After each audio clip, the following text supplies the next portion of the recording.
작은 파란색은 이 공산 전체주의자들이 자유진영을 침략했던 전쟁이고, 우리 국군과 우리 국민과 자유를 수호하는 유엔군들이 힘을 합쳐서 자유를 지켜낸 승리의 전쟁이 6.25인데 이걸 가해자와 피해자가 없다. 그러니까 6.25가 갖는 그 자유의 의미, 무엇을 수호했는가에 대한 의미를 너무 모르는 이런 사상적인 혼란을 겪고 계신 분이 지금 나라를 통치하고 있다라고 하는 거죠. 이미 이 기자님이 누누이 강조하셨지만 이승만 대통령이 남한을 미국의 자유무역진영, 자유지연령에 편향시켰던 것은 우리 나라의 역사 중에서 가장 신의 한 수였다. 아주 가능성이 낮았던, 그럼에도 불구하고 가장 중요한 선택이었고, 이거와 비교되는 선택은 저는 우리나라 역사에 없다라고 생각을 합니다. 그래서 우리나라를 지켰을 뿐만 아니라 사실은 6.25 전쟁은 대만을 공산치하에서 지켜준 전쟁이기도 합니다.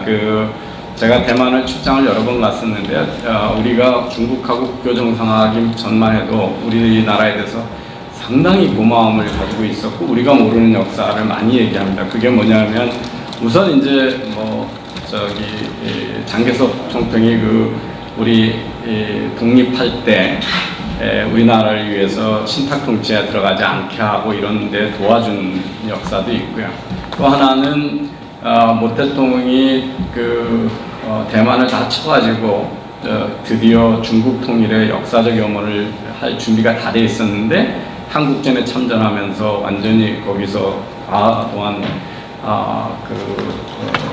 비용을 치르면서 대만을 칠 수 있는 여력을 다 잊어버렸기 때문에, 한국전쟁이 없었으면 대만은 중국의 일부가 돼서 이미 공산화가 됐었을 거라고 하는 겁니다.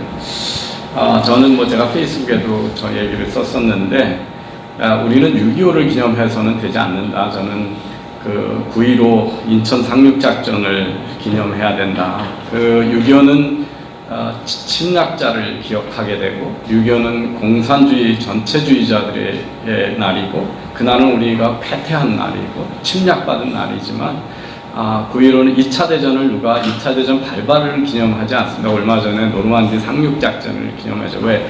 그것은 자유주의자들이 정상적인 역사로 도들리고 승리했던 날의 전기이기 때문에, 그래서 우리나라에서 인천 상륙작전도 똑같은 의미에서 자유가 승리하고 자유를 지켰던 역사의 날이고, 우리와 동맹을 같이 기억해야 되는 날이기 때문에 저는 6.25는 9.15로 기억이 돼야 된다, 이런 얘기를 합니다. 아까 말씀드렸지만 남북한의 부의 격차는 왜 국가는 실패하는가라는 책에서 이미 설명했듯이, 오로지 자유시장 경제를 하고 있는 체제와 전체주의 체제의 차이 외에는 설명할 길이 없다. 같은 인종이고 도전자원도 북한이 더 많고 문화적 차이도 적었는데, 지금 북한은 지금 우리나라의 전체 국민 총생산으로는 2%, 1인당 GDP로 보면 4%밖에 안 되는 나라입니다. 얼마나 가난하냐면, 여기 여의도가 있는 영등포구하고 옆에 구로구를 합친 경제만 한 나라입니다. 그리고 강남구에 비하면 강남구의 3분의 1밖에 안 되는, 우리 서울에 큰 구도 하나 안 되는 정도의 콩알 같은 경제가 북한입니다. 김정은의 아버지 김정일이 군한행군 10년 동안에 적게는 60만에서부터 많은 숫자는 300만까지 굶겨주겠다라고 하는 천인공노할 체제고요. 지금 또 흉년이 들어서 기아로 굶어 죽을지 모른다고 열심히 문재인 대통령이 지금 식량을 보내고 대북 경합을 하고 있습니다. 그 문제는 식량을 보내서 되는 게 아니죠. 그 문제 해결하는 거는 스스로 경제 개발을 하고 했을 때 먹고 살 수 있는 능력을 가질 때 해결되는 문제입니다. 그 문제가 반복되는 이유는 개인들의 자유가 없기 때문이죠. 제가 인용하기 좋은 것 중에 등소평이 중국 국민들이 맨날 농민들이 굶으니까 하이에크를 불러서 해결책이 뭐냐고 그랬어요. 그랬더니 정책을 가르쳐달라고 하는데 정책이 아니라 농민이 농사진 걸 자기가 먹고 팔 수 있게 해주면 문제가 해결된다고 그랬고, 그래서 중국이 해결이 됐습니다. 그러니까 북한의 문제는 자유의 결핍이 근본적인 원인인데, 그 자유를 줄 생각은 안 하고 자꾸 무슨 경업을 줘서 뇌물을 주고 있는 사회입니다. 그 6.25의 또 다른 의미는 그 동맹에서 혈맹이 완성됐다라고 하는 건데, 혈맹은 피를 흘린 동맹을 혈맹이라고 그러는 거죠. 그래서 에치즌 선언이 발표됐을 때 한국이 제외됐습니다. 그래서 한국은 그냥 완오브댐으로 많은 자유진영의 국가 중에 하나였지 미국이 꼭 지켜야 될 대상의 국가는 아니었습니다. 그 지키는 비용에 비해서 가치가 별로 없을 정도로 가난하고 작고 보잘것없는 나라였습니다. 근데 6.25라고 하는 것 때문에 미군이 피를 흘렸고 24개 동맹국이 피를 흘렸기 때문에 우리는 혈맹을 갖게 됐고요.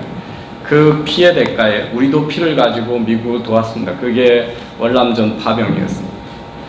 월남전 파병을 지금의 그 민족주의자들, 종족주의자들, 또 사회주의자들, 수정사관주의자들은 자꾸 부당하게 우리가 베트남의 외세로 거기를 침입했던 전쟁으로 이해를 합니다. 그렇지 않습니다. 그거는 자유를 지키기 위한 전쟁이었고 우리는 혈맹을 완성했던 전쟁입니다. 어쨌든 그래서 혈맹이 되고 났기 때문에 우리는 경제 발전에 두 가지의 큰 혜택이 있었다고 생각합니다. 우리나라가 전 세계에서 안보 위협이 제일 큼에도 불구하고 국가 예산인 GDP에 비해서 안보 예산이 다른 나라보다 많지가 않습니다. 대려 적은 나라예요. 그 이유는 전적으로 미국의 그 방위 우산 속에 있었기 때문에 우리가 경제 개발하는데 상당한 많은 자원을 경제 개발에 쓸 수 있었다는 거죠. 사회 개발에. 그것이 오늘의 번영의 바탕이 됐고, 그것이 6.25 전쟁이 없었으면 이런 혈맹의 관계로 정립되지 않았다라고 하는 겁니다. 하나는 저는 그 건국을 완성한 전쟁이다 이렇게 생각을 합니다. 독립은 했지만 한국은 그 일제치하에서도 그랬고 독립 후에도 좌우 이념대결에 끊임없이 갈등하는 사회였습니다.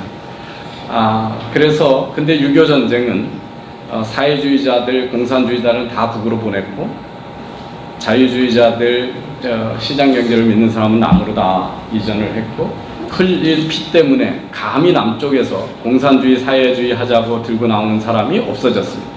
이게 자유로운 선택이진 않더라도 우리의 이념 갈등을 단기간에 정리했기 때문에 그 이후에 시장 경제나 경제 개발을 하는데 사회적 혼란이 없었다라고 하는 겁니다. 만약 우리가 이 아시아의 다른 우리 위에 있는 나라들처럼 북한, 베트남, 중국처럼 30년, 40년 동안 사회주의 실험을 하면서 어느 게 더 좋았을지의 선택을 했다면, 중국보다 나중에 우리가 경제 개발을 했다면 지금처럼 발전할 수 있는 기회가 전혀 없습니다. 중국이 지금 우리보다 30년 뒤에 경제 발전을 시작했음에도 불구하고 우리의 산업을 위협하니까 지금 우리가 경제 불안이 오고 있는데, 그들이 먼저 그 거대한 인구를 가지고 경제 발전했다면 우리는 아무 기회도 없었다. 이것이 얼마나 우리가 오늘날 번영을 이루는데 사상적 토대를 완성했던, 사회적 혼란을 막을 수 있었던 계기라고 하는 거고요. 두 번째는 그 경제가 개발할 때는 창업가 정신이 있는 인재들이 좌우를 합니다. 결국은 우리나라에는 북한에서 가장 창업가 정신이 뛰어난 사람들이 다 내려왔고 그 사람들이 개성상인이었고 다 그랬습니다. 싱가포르이 왜 이렇게 잘 사냐? 중국 사람들 중에 가장 창업가 정신 있고 상업 정신이 투철한 대가인들이 흘러내려가서 싱가포르 갔기 때문에 동남아는 화교들이 다 지배합니다.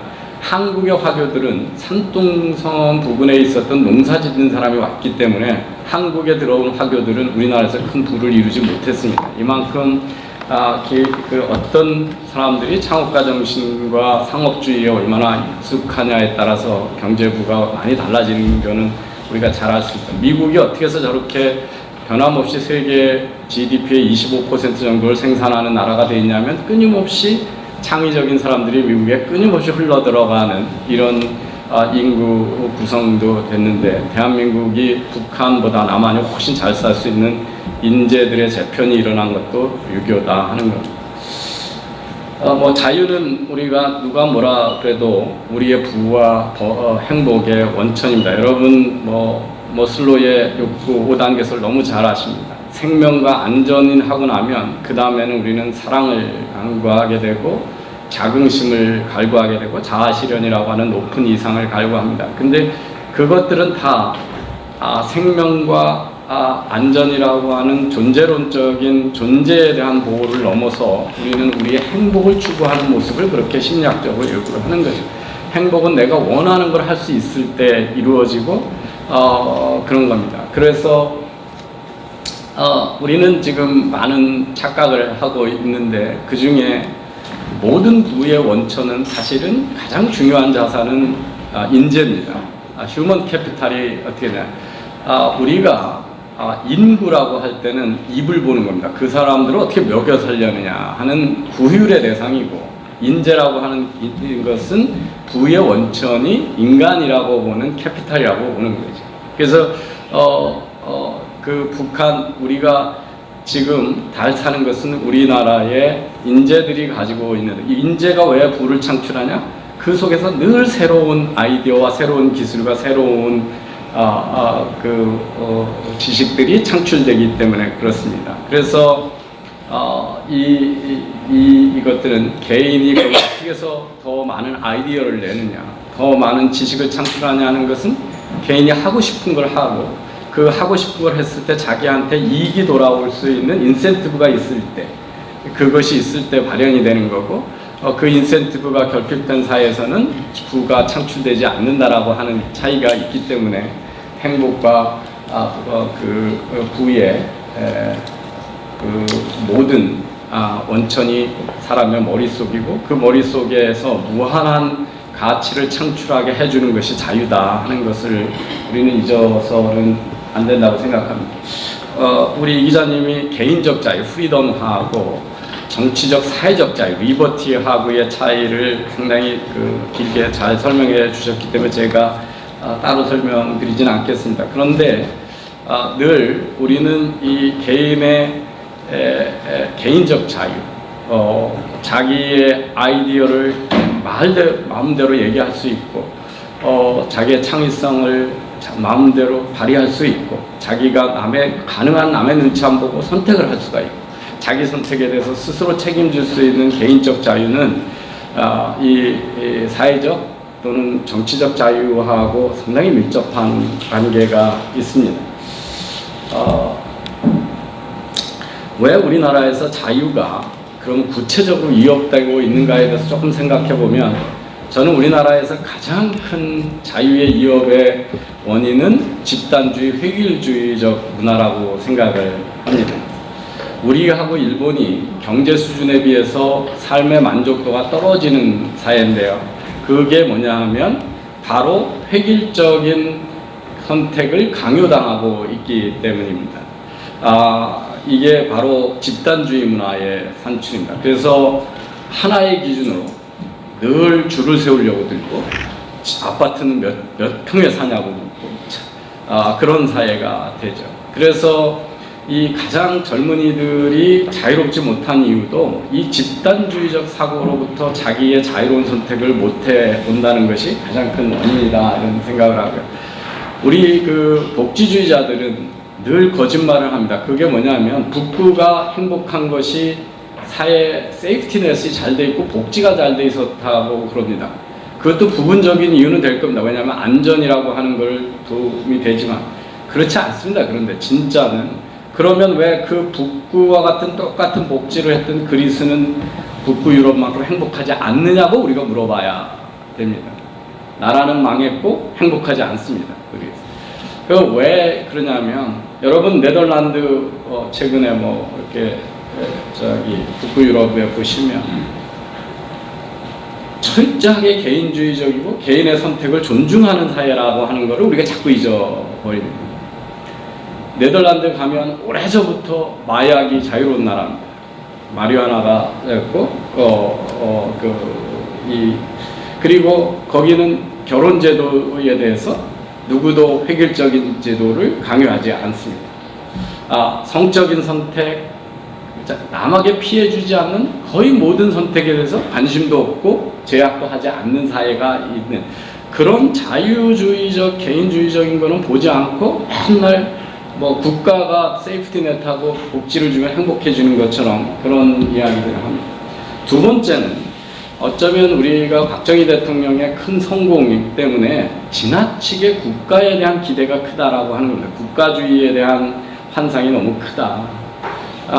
박정희 대통령은 기업이 없을 때, 기업을 만드는 것은 기업과 시장이 있을 때 그게 자체적으로 돌아가는 거하고 다른 전략을 쓸 수밖에 없는 게 경제개발 원리입니다. 그걸 우리가 빅푸시라고 합니다. 정부가 푸시를 해줘야 또 마중물을 집어넣어야 첫 번에 물이 나오는 것처럼 그때는 그 제도가 맞았고 그때는 군인들이 가장 리더십 있는 에리트 조직이었고 테크노크라프트들이 결합해서 군대의 권위와 리더십과 테크노크라프트들의 공무원들의 아이디어가 결합을 해서 국가 기획을 할 수 있었습니다.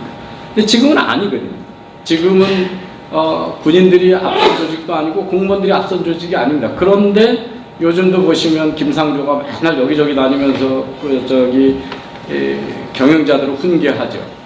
훈계할 자격이 있을까요? 김상조 위원장이 껌 한 개 팔아본 적이 없는 분이잖아요. 만들어 본 적도 없고. 그래서 이런 것들이 그런데 우리는 박정희 대통령이 새마을 정신으로 했을 때 아까 국민교육원장도 했었지만 근면자조 자립협동이라고 하는 것들이 다 스스로 자기 삶을 책임지려는 노력을 강조했지 국가가 책임져 준다는 얘기를 한 적이 없다라는 사실을 잊어버리고 있습니다. 그것이 시장과 개인의 책임을 강조했고 그런데 국가가 다 해주면 먹여주는 거를 다 해주겠다는 게 문재인 대통령이죠. 탄생서부터 죽을 때까지 국가가 삶을 다 책임져 주겠다. 여러분 가축만이 주인이 그렇게 다 책임져 줍니다. 먹여주고 재워주고 그런데 도살할 시점도 주인이 결정을 하지요. 그래서 이 국가주의의 환상에서 벗어나지 못한 것들이 우리 사회의 자유를 국가가 현대사에서 가장 자유를 제약하는 위협은 국가입니다. 근데 국가는 선하고 정의롭고 무오류로 보고 시장은 적폐고 착취고 탐욕이라고 보는 이 도착된 사고가 우리 사회에서 국가의 과잉 간섭을 유지합니다. 세 번째는 이제 평등주의, 사회주의의 현상이죠. 그래서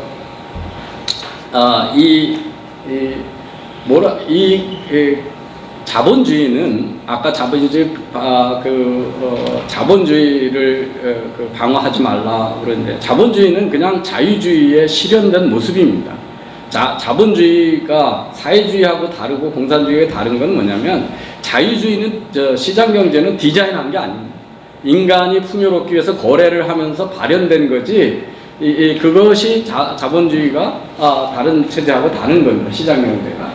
그래서 우리는 지금 평등주의자들이 지나치게 소득 격차라는 것을 계속 잘못된 거라고 주장을 하면서 특히 제가 이제 문재인 대통령이 기회는 균등해야 되고 절차는 공정해야 되고 결과는 정의로워야 된다 이런 얘기를 했습니다. 그거야말로 자유를 얽매겠다라고 하는 선전포고예요.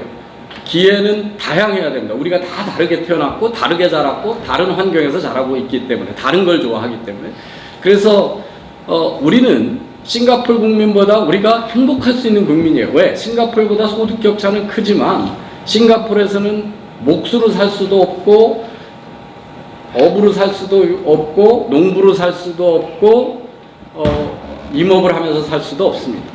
왜? 거기는 그냥 도회 시민으로 살아야 되지만 우리는 도회지가 싫으면 업으로도 살 수 있고 농부로도 살 수 있고 나무를 하면서 살 수 있고 산나무를 뜯어먹고 자연으로도 살 수 있는 사회예요. 그래서 다양한 선택이 우리가 다 자기한테 맞는 다양한 선택을 할 수 있고 그것은 자연스럽게 격차를 만들어냅니다. 그래서 우리가 타고난 재능대로 자유롭게 선택을 해주는 게 자유로운 사회지 균등한 사회는 아니다는 균등을 하는 순간 이재명 같은 얘기를 하는 거죠. 성소외자를 30% 뽑겠다 이런 이제 이상한 발상이 나오는 거죠. 과정은 자유로운 선택을 보장해주면 되는 겁니다. 결과는 책임 있게 수용을 해야 돼요. 자유로운 선택을 한 사람이, 그러니까 미국 사람들에 가면 내셔널 지오그래픽 이런 거 사진 찍으러 간다든지, 뭐 식물학자가 돼가지고 파푸아뉴기니아 가고 아마존에 가가지고 동식물 하는 친구들이 그걸 하면서 월스트리트에 있는 사람처럼 식스피겨의 억대의 연봉을 받겠다고 기대하는 사람은 아무도 없어요. 나는 동물과 더불어 사는 게 행복하기 때문에 그걸 했기 때문에 나는 가난을 대신 내가 어떤 걸 하나를 버리고 취했다라고 하는 자기 선택을 책임 있게 수용하는 게 자유주의자들이지, 선택은 지가 해놓고 그 어려운 길, 돈 안 되는 길을 선택해놓고 나중에 월급 적으니까 정부 보고 월급 올려달라. 그거는 자유주의자가 아닌 거죠. 그거는 이 평등주의 환상이라는 저는 또 하나는 이제 그 민족주의, 종족주의에 대한 환상입니다. 그러니까 가치나 자유보다도 민족이 앞선다고 생각하니까 김정은이도 괜찮고 그 살인자 김정은이도 괜찮고 맨날 우리끼리 민족끼리 이런 얘기를 하는 거죠. 그리고 그러기 민족을 앞세우니까 일본 사람에 대한 그 인종 차별적인 또는 혐오, 다른 민족에 대한 혐오를 얘기해도 그게 애국인 것처럼 느껴지고 부끄러운 줄도 모르고 이런 것들이 우리가 종족주의적이고 민족주의에 뿌리내린 이 사상적인 하나고, 그 다섯 번째는 이제 특히 사회주의하고 같이 맞물어지는 게 복지와 특권의 유혹이죠. 자유하고 특권은, 권리와 특권이 뭐가 다르냐면 자기의 기본권이라고 하는 것은 자기의 존재 자체로부터 오는 겁니다. 내가 태어났기 때문에 나는 내가 말할 자유가 있어야 되고, 내가 생각을 자유롭게 할 수가 있었고, 내가 선택을 자유롭게 하겠다고 하는 권리가 있지만, 남의 자유와 재산권을 희생시켜가면서 나의 도움을 달라고 하면 이건 특권이지 기본권이 아닙니다. 자, 최저임금. 나는 월급을 더 받고 싶은 욕망은 있어요. 그런데 그건 뭐냐면 국가 공권력을 통해서 자영업자의 재산을 뺏어서 나를 도와달라고 하는 겁니다. 그 즉시 바로 자영업자의 재산권을 침해한 거. 그런데 이것들이 마치 헌법에도 그렇게 나왔어요. 인간다운 삶을 누릴 권리가 있다. 뭐 이런 얘기를 써요. 뭐가 인간다운 삶이에요? 그러면 북한에 있는 사람들 다 인간 아닌가요? 우리 기준으로 보면 북한은 전혀 인간답게 살지 않잖아요. 그 권리 아닙니다. 특권입니다. 우리 사회가 풍요로워졌기 때문에 요구할 수 있는 특권이에요. 근데 이 특권과 기본권을 혼동한다라고 하는 데서 우리는 상당히 자유에 대한 억압이 일상화되고 있다 하는 거죠. 그 다음에 이제 그 문화 전쟁을 하고 있다. 희생양을 자처하고, 그래서 또 하나 이제 뭐 헌법이 우리가 저는 제일 큰 근본적인 원인은 헌법이 비빔밥이고 특권을 다 거기다 보장해 주고, 헌법에 아마 전 세계 헌법에서 최저임금제를 해야 된다라고 헌법에 써놓은 나라는 대한민국밖에 없을 겁니다.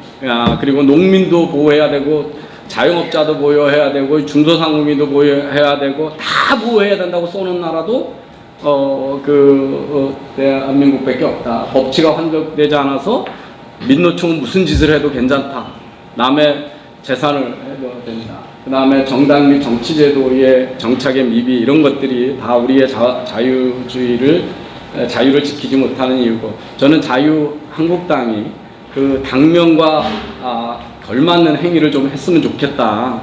근데 이 포퓰리즘 또는 그 민도에 따라서 하는 짓을 보면 자유는 거의 흔적이 나타나지 않는다는 데서 이제 큰 우리의 위기가 있다라고 합니다. 제가 최근에 여러 가지 직설적인 용어를 하니까 일부 좌파 매체가 저한테 막말한다고 해요. 이게 가장 자유를 억압하는 프레임입니다. 표현의 자유는 바르고 옳은 소리를 하는 자유가 아닙니다. 그 바르고 옳은 소리면, 머저리티가 다 동의하는 소리면 권리로 얘기할 이유가 없어요. 기본권으로 얘기할 이유가 없어요. 틀린 얘기, 마이너리티 얘기, 소수의 의견, 격한 얘기를 할 수 있는 게 표현의 자유예요. 그게 자유입니다. 자유, 기본권이에요. 그런데 우리는 상대방의 침묵을 강요하기 위해서 막말이라고 인신공격을 서슴없이 하는 사회거든요. 그런 의미에서 자 저는 그냥 마지막 정리를 하겠습니다. 저같이 이제 나이 든 사람은 상관없는데 그 2030의 젊은 세대가 자유를 누리려면 저도 저 때는 저런 인식이 없었습니다. 뭘 해야 되냐를 생각해 보면 하나는 개인주의에 대한 수용입니다. 내가 다른 사람이기 때문에 다른 사람도 다른 사람이고 그 다른 선택에 대해서 거부감을 하거나 말을 억압하거나 그 사람의 자유를 억압하려고 들지 마라. 개인주의는 국가보다 사회보다 훨씬 훌륭한 거다라고 하는 겁니다. 그래서 민족주의 이런 것들에 대해서 되게 의심을 했으면 좋겠다는 거고 가장 큰 위협은 부모가 하는 강요를 본인이 거부할 수 있어야 된다라고 합니다. 근데 부모가 하는 게 바로 우리나라의 집단주의에 의한 선택이에요. 스카이 대학 가야 된다. 지금 저는 옛날보다 훨씬 용이 많은 사회라고 생각을 하거든요. BTS도 용이고 싸이도 용이고 박인비도 용이고 손흥민도 용이고 요새 TV에 나오는 개그우먼들도 용이고 제이플라도 용이고 다 그렇잖아요. 옛날에는 공부 잘하는 놈만 용이 되는 사회였는데 운동 잘하고 노래 잘하고 사교 잘하고 잘 웃기고 다 용이 되고 요리 잘 만들고 이런 사회가 진짜 좋은 사회고 여러분이 행복해질 수 있는 사회다. 그래서 부모 세대가 가지고 있는 그 산업공상의 완전히 시대착오적인 하이러키칼에 의한 강요 이거로부터 본인의 적성과 따라서 선택을 할 수 있는 이 집단주의 문화에 대한 저항과 배격을 할 수 있을 때 여러분이 행복해진다는 얘기고요. 아까처럼 자유주의에서 다른 의견에 대해서 존중해주는 게 있고 하나는 저는 그 지식이 자유롭게 한다는 건 바로 이겁니다. 지식이 없을 때 여러분들한테 자유를 포기하라고 공포 마케팅을 많이 합니다. 뭐를 안 하면 큰일 난다. 너 명문대 안 가면 너 결혼도 못하고 뭐 이렇게 얘기를 하는 거죠. 그래서 여러분이 자유로우려면 지식으로 있어야 되고 아까 실력이 자유롭게 한다는 얘기를 하는 거고요. 정말 여러분이 선택한 거라면 그 결과에 대해서 여러분들이 어른답게 수용해야 자유주의자의 젊은이가 된다는 말씀을 드리고요. 그게 아마 2030들한테 제가 한 몇십 년 더 산 지혜 또는 저는 이제 꽤 많은 다른 문화를 미국이라고 하는 문화에서 꽤 오래 있었고 일본도 워낙 자주 가고 대만도 자주 가고 한 100여 개 국가를 여행을 했는데 여행하고 출장을 했는데 그러면서 제가 가졌던 그 작지만 자유주의에 대한 확신이 어떻게 생겼냐 그리고 우리 사회를 왜 위험한 사회라고 보는지에 대해서 여러분하고 의견을 나눴습니다. 경청해 주셔서 고맙습니다.